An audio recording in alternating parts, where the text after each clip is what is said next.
Shin Hankanku Mahasoujo Rikusa, or New Authentic Magical Girl Rikusa. And this here is Kugi Kuzutaka, a 10-year-old boy living his normal everyday life as he waits for his train, when the 4 people in front of him just yeet themselves in front of a train. Now, for a normal person, this would scar them for life. However, like only a true psychopath could, Kugi enjoys coincidences like this because, like I said, psychopath. But it also means he gets to go see Risuka, who's a magician, and these two investigate incidents where magic's most likely involved. Kugi goes to Rikusa so that they can solve it, and the reason Kugi wants to solve these incidents is not for some righteous reason. Fuck no, you simple-minded child. It's because he's looking for some more useful magicians aside from Rikusa to make them his pawns.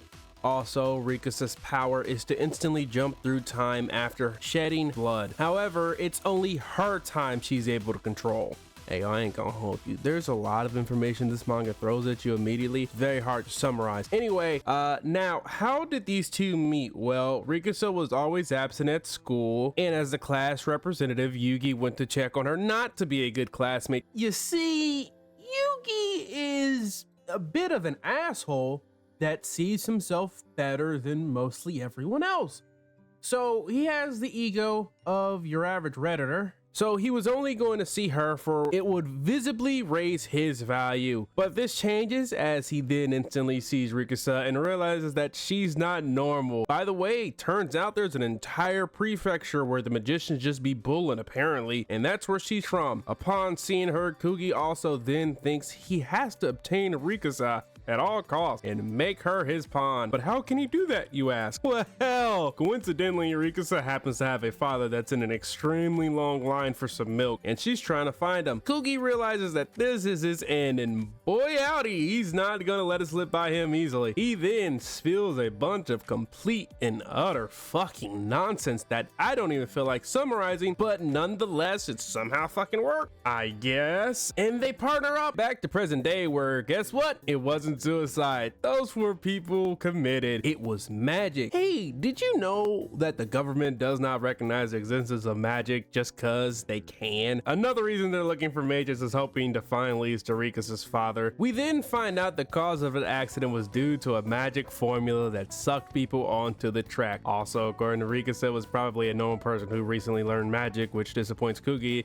as that means that the culprit is useless for him. But the two of them start theory crafting about where the killer was during the time of the accident. We then discover who Rikusa's father is, and it's Mizukari Shingo, who can use resurrection and regeneration magic, which makes him a legend because he's the only magician to be able to commit suicide. Because magicians can't normally commit suicide with magic because they can't remain focused as possible when performing the magic formula. Also, Rikusa has magic formulas ingrained into her blood, so she does not need to use incantations like every other wizard. Y'all still with me? Hope so, because this manga's not throwing the kitchen sink at us, but the whole ass kitchen. While in deep thought, it then hits Rikusa who might be the culprit. She then asks Kugi about the train conductor. Kugi then calls his dad, because of course his dad is the leader of the prefecture police force that they are in. They then find out which hospital room the conductor's in. Then using Rikusa's magic, they pop into his room. The conductor then acts surprised as they suddenly pop up in his room. Rikusa calls him out on his BS and asks the conductor who taught him that magic. The conductor, Takamine Kotoru, then drops the act cause turns out it was him. Takamine then reveals that he had one simple wish as a train conductor, to hit someone with a train.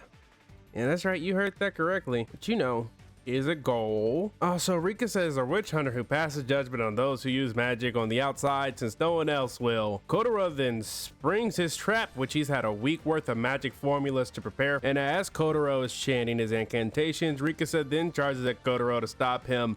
But uh-oh, what's this? She forgot she was handcuffed to Kugi. Now you may be wondering, why is she cuffed up to Kugi? And the reason for that is for Kugi's safety when they were using her time magic earlier. Because as long as the other party attaches themselves to Rikusa's power, which is her blood, they'll be able to travel through time together. Anyway, because of this little miscalculation, it gets Rikusa turned into sashimi, and like all sociopaths, you know, this does not faze Kugi in the slightest. As he then proceeds to berate and insult Kotaro, well, at least this time he had a reason to not be shocked because he knows Rikusa's not dead. You see, Rikusa can't die normally. Anytime Rikusa is on the brink of death or loses too much blood, her dad was nice enough to install a magic sigil on her that would have her future self appear to deal with whatever issues kids Rikusa is dealing with. Anyway, future Rikusa shows up and she then takes Kugi Thumb and drinks the blood, then eats it to get her tongue back to normal size. Don't ask me how it works, I'm pretty sure it has something to do with blood. That's the best I got for you. Future Rikusa then proceeds to schlack Kotaro. You see, this is Rikusa from 17 years in the future, and Kugi does not know what happened 17 years in the future,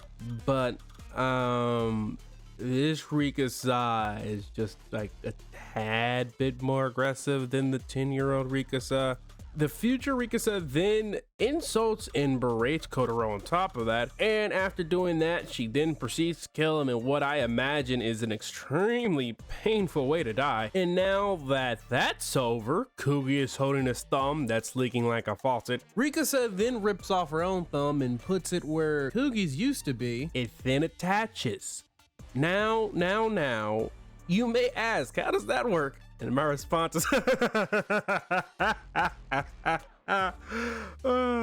Rikusa tries to banter with Kugi, but that DLC is still locked for Kugi. Rikusa then proceeds to melt as she can only maintain this form for 1 minute. They then part ways for now, at least. While walking back from the hospital, Kugi asks Rikusa how she figured out who the killer was. She then explains that it's because of the timetable. And as she's about to explain further, she noticed Kugi's face and decided not to, as it would make him feel down. They then go to the train station where the accident occurred. Rikusa then demonstrates how she figured it out then. As the train pulls up, Kugi then notices that the announcements are overlapping, which makes him feel like an idiot. Also, it turns out half of his body is already made out of Rikusa, which I mean, is something. But once that mystery finishes, it seems like another one is about to begin. And that was New Authentic Magical Girl Rikusa with at least the first 3 chapters anyway. I do hope you enjoyed and plan to give it a read. I cannot recommend it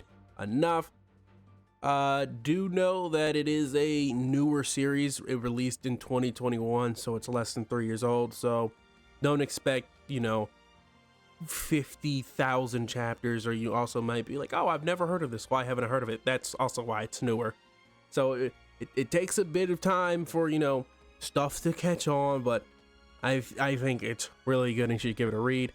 Another thing is, if you're also confused about the rules, the manga explains it better than I did, because there was a lot of information the manga throws in them first 3 chapters.